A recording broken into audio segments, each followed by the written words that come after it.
कभी सोचा है एक ऐसी शक्ति के बारे में जो पहाड़ तक हिला दे, और एक ऐसी भक्ति के बारे में जो खुद समय को भी मात दे दे? आज हम हनुमान की उसी अद्भुत गाथा में उतरेंगे। ये एक ऐसी कहानी है जो हमें सिखाती है कि असल में सच्ची ताकत होती क्या है। तो ये कहानी शुरू होती है घने सदियों पुराने जंगलों के बीचों बीच, जहां समझिए प्रकृति की गोद में एक दिव्य शिशु का जन्म हुआ।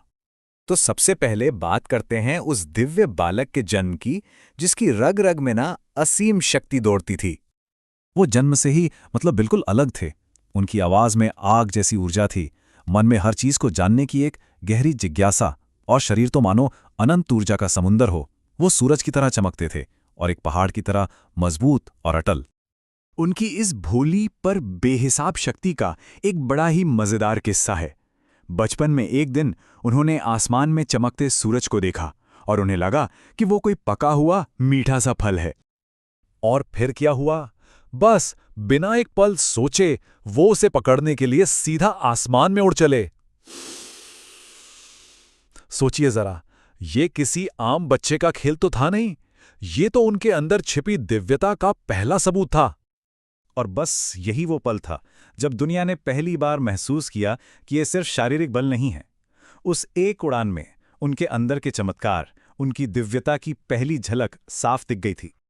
तो ये बेहिसाब शक्ति तो थी, पर अब वक्त था इसे एक मकसद मिलने का, एक सही दिशा मिलने का। चलिए अब उस पड़ाव की ओर चलते हैं। तो यहां पर भक्ति का असली मतलब समझना जरूरी है। भक्ति का मतलब सिर्फ आंख बंद करके मान लेना नहीं है, बल्कि ये अंदर की एक आग है। एक ऐसी आग जो बाहर से तो शांत दिखती है, पर अंदर से मजबूत, अटूट और बिल्कुल स्थिर होती है। और बस यही था उनकी कहानी का सबसे बड़ा टर्निंग पॉइंट। इसी भक्ति ने उनकी बेहिसाब ऊर्जा को एक रास्ता दिखाया, उसे धर्म यानी सही रास्ते की रक्षा के लिए एक मजबूत इरादे में बदल दिया। तो अब जब शक्ति को भक्ति की दिशा मिल गई, तो क्या क्या हुआ? चलिए देखते हैं कि कैसे उन्होंने उन कामों को भी कर दिखाया जो बिल्कुल असंभव लगते थे। लेकिन यहाँ एक बहुत ही दिलचस्प बात है। उनके काम करने का तरीका देखिए।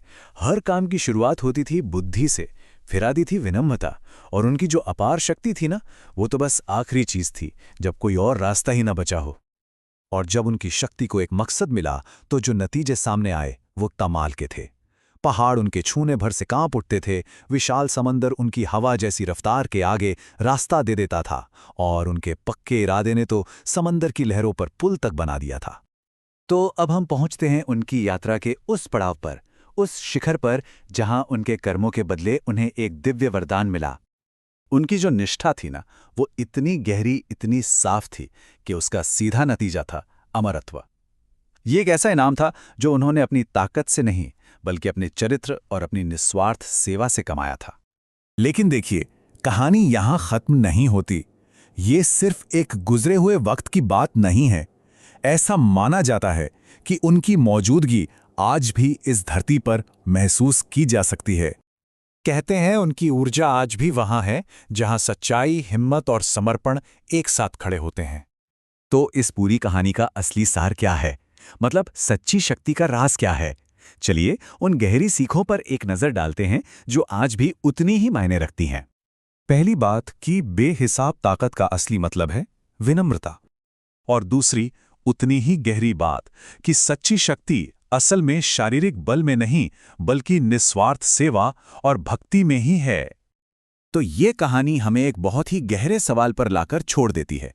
सोचने वाली बात है कि आज के दौर में ये जो गुण हैं, सच्चाई, हिम्मत और समर्पण, ये हमें कहाँ और किन लोगों में देखने को मिलते हैं?